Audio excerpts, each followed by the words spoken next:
Elle pourrait s'appeler Marie.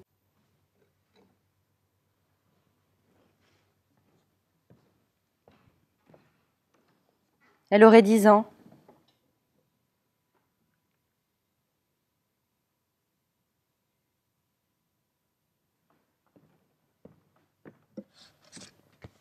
Elle vivrait à Saint-Étienne, en 1864. Elle aurait été enfermée sur correction paternelle, c'est-à-dire sur simple demande du père sans motif énoncé.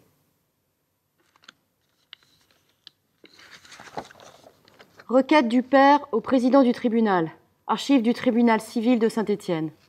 Je viens, monsieur le procureur, vous prier de fermer ma petite, de manière à ce qu'elle puisse plus déranger. On contredit pas le chef de famille, elle m'a dit ma mère. Tu te rends compte qu'il tient sa journée pour toi, pour te nourrir? On peut pas faire ça. Elle m'a dit que j'avais été mauvaise. Que lui, il fait beaucoup pour nous. Moi, je suis pas sa vraie fille et il m'a reconnue. C'est gentil.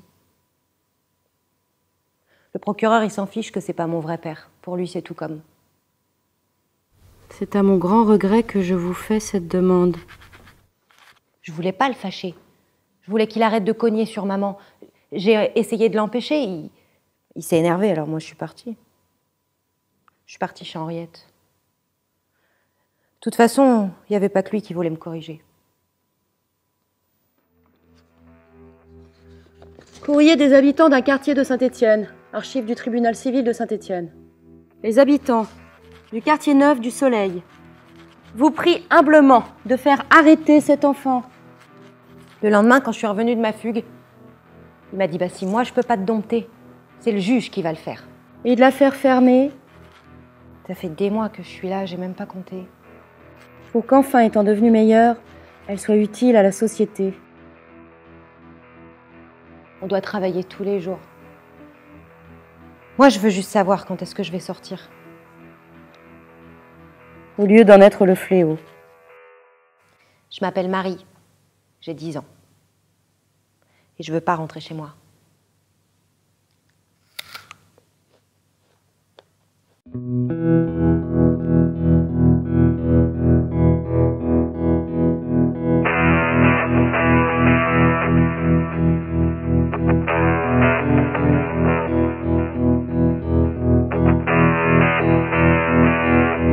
Marie est emblématique du sort des enfants au XIXe siècle, où les enfants victimes finissent par être finalement punis d'être victimes.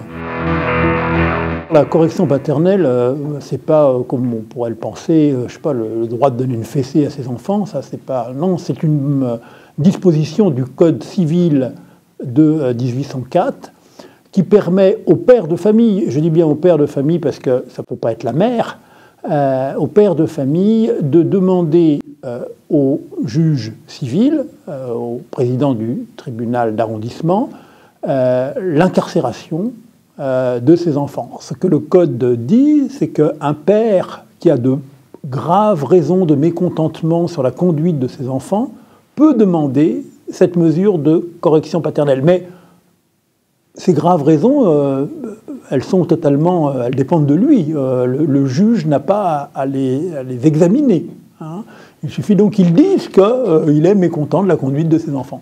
Il y a un obstacle à l'utilisation par les classes populaires, dans un premier temps, de cette mesure de correction paternelle. Car la garde, les frais de garde et de nourriture sont à la charge du père. En 1885, un arrêté permettra que ce soit l'État qui prenne en charge les corrections paternelles pour les pauvres ou les indigents. Et à partir de là, quand la mesure va devenir une mesure utilisée par les classes populaires, eh bien, elle va être délaissée progressivement par les classes plus aisées, parce que il y aura le stigmate autour de cette mesure de correction paternelle qui sera associé au bas-fond d'une certaine manière, c'est-à-dire aux familles des classes les plus prolétaires, les plus fragiles, auxquelles ne voudront pas être associées les familles aisées et bourgeoises. Archives du tribunal civil de Saint-Étienne. Je viens, monsieur le procureur, vous prier de fermer ma petite, de manière à ce qu'elle puisse plus déranger. On contredit pas le chef de famille, elle m'a dit ma mère. Tu te rends compte qui tient sa journée pour toi, pour te nourrir? On peut pas faire ça. Marie a enfreint effectivement un certain nombre de règles, de normes, et ne respecte pas le code de bienséance attendu des filles au XIXe siècle. On reproche bien plus souvent aux filles en réalité ce qu'elles sont, alors qu'on reproche aux garçons ce qu'ils font. On reproche aux filles bien plus des comportements liés à leur sexe, liés à leur genre, et de ne pas avoir respecté un certain nombre de figures, en particulier celle de Loi Blanche, qui est d'ailleurs complètement réinventée ou inventée au XIXe siècle, c'est-à-dire de la jeune fille vierge. Et donc on demande aux jeunes filles effectivement de bien se comporter pour être mariables. Les classes populaires incorporent davantage, bien entendu, les mauvaises filles. Elles sont chez elles tout de même. Bon. Mais il y a une moralisation des classes populaires qui se fait au cours, je dirais, la deuxième moitié du XIXe surtout, et au XXe siècle. Hein. Moins d'enfants, bien les élever, et veiller à ce qu'ils aient un bel avenir. Et alors là, je dirais que les classes populaires en voie d'ascension sociale ont tendance à veiller particulièrement sur la virginité des filles. Une mère de famille populaire qui se respecte, elle laisse ses garçons aller, mais elle va garder ses filles. Et alors, plus tard, si elles deviennent délinquantes, si on a des soupçons sur elles, oui, on va les mettre dans des institutions, et d'abord, de préférence, avec des religieuses. Le mode de placement quasi exclusif au XIXe siècle pour les jeunes filles, c'est le placement en institution. Et ces institutions, ce ne sont pas n'importe quelles institutions, ce sont finalement des couvents, puisque ce sont des congrégations religieuses, et en premier lieu la congrégation du Bon Pasteur d'Angers, qui se crée dans les années 1830. Alors un Bon Pasteur, c'est un couvent, mais c'est aussi une usine d'une certaine manière, puisqu'on y travaille beaucoup, selon là aussi des normes de genre très fortes, puisque ces jeunes filles font principalement de la blanchisserie au XIXe siècle, ce qui est une façon d'ailleurs de rentabiliser cette opération pour la congrégation du Bon Pasteur. Donc ce sont des institutions où le travail est abrutissant, où l'éducation est très faible. Il ne s'agit de toute façon pas, et ça les sœurs ne s'en cachent pas, de permettre quelque promotion sociale que ce soit pour ces jeunes filles qui doivent rester qui sont de basse extraction, comme on disait à l'époque, et qui doivent le rester.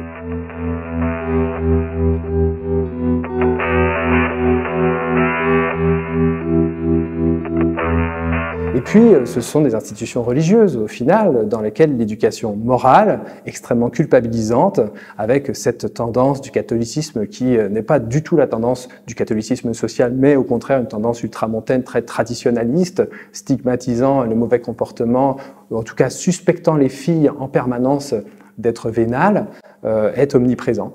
Et on apprend finalement dans ces institutions aux filles à se détester elles-mêmes et à détester leur sexe. Les mauvaises filles sont surveillées, contrôlées, notamment dans leur corps, parce que leur corps c'est la sexualité. Et ce que on redoute au fond le plus dans les mauvaises filles, c'est la sexualité. Il y a toujours cette idée qu'elles vont gagner leur argent, en somme, par le corps et par la sexualité. Le lendemain, quand je suis revenue de ma fugue, il m'a dit « Bah si moi je peux pas te dompter, c'est le juge qui va le faire. » Et de la faire fermer, Ça fait des mois que je suis là, j'ai même pas compté. pour qu'enfin, étant devenue meilleure, elle soit utile à la société. On doit travailler tous les jours. Dès la fin du XIXe siècle, il y a une volonté de tirer vers l'éducatif cette mesure. Cette volonté se heurte à un problème qui est l'état des établissements auxquels on peut confier les jeunes filles. C'est-à-dire qu'ils sont beaucoup plus disciplinaires, répressifs qu'éducatifs. Ils n'ont d'éducatif que le nom. Donc ça se heurte à ce problème. Alors à partir de la fin du XIXe siècle, les années 1880, avec le mouvement anticlérical qui est assez fort au début de la Troisième République, la congrégation du Bon Pasteur et un certain nombre d'autres, comme celle du Refuge, vont être sur une position de repli progressif, ce qui va inviter l'État à créer des écoles de préservation. Ce sont des écoles publiques qui accueillent les filles selon des modalités finalement qui seront très proches de celles des institutions religieuses, c'est-à-dire la claustration, la pénitence, la rééducation morale, le travail et l'absence, quasi-absence en tout cas jusqu'au milieu du XXe siècle, de toute forme d'éducation, en tout cas de promotion sociale. Le procureur, il s'en fiche que c'est pas mon vrai père. Pour lui, c'est tout comme. Je voulais qu'il arrête de cogner sur maman. J'ai essayé de l'empêcher. Il s'est énervé, alors moi je suis partie. Bon, on voit bien que Marie, elle est victime d'un ordre social, c'est une fille des classes populaires, elle est victime d'un ordre patriarcal, puisque son père fait la loi à la maison et l'envoie finalement dans une institution qui est celle de la Providence.